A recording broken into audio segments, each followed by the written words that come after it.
Now in 1926, a young Jew by the name of Leopold Weiss, as a reporter for a German newspaper called Frankfurter Zeitung, he visits Jerusalem, and he's a Jew.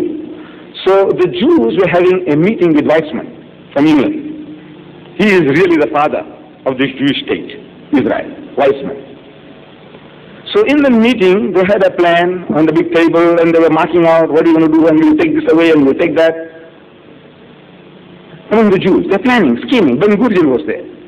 All these are young people, planning, scheming. Maybe Begin was also there. So this young Jew, he had a conscience. So he says,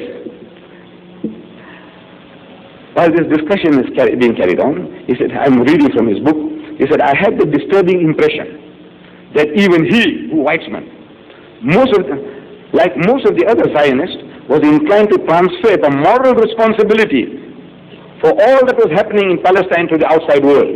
The moral, for all the trouble that was brewing, they say, British is responsible, the Germans are responsible, but not themselves. They are immaculate, masoom, sinless people. This encouraged me to break through the differential hush with which all the other people present were listening to him. They were all. Weizmann talking, nobody did interject. And to ask, he says, and to ask, he asked, and what about the Arabs? So look, the way you are carving out this country, this was in 1926. So look, you're going to take this like that, and you'll take that like that, and we'll take this Gaza Strip here, and we'll take this Jordan here like that. He said, look, what about the Arabs?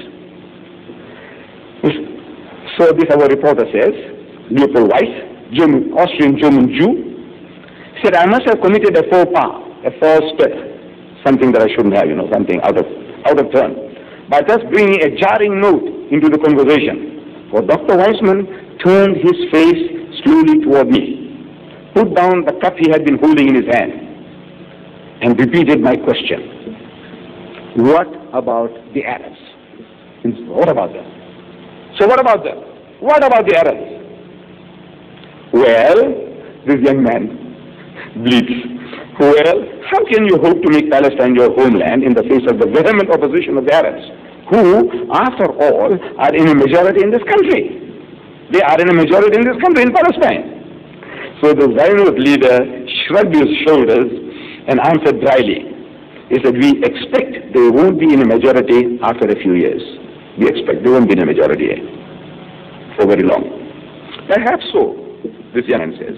You have been dealing with this problem for years and must know the situation better than I do.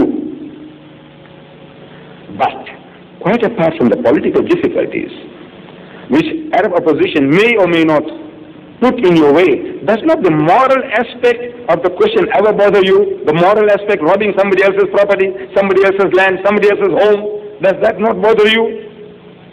Don't you think that it is wrong on your part to displace the people who have always lived in this country?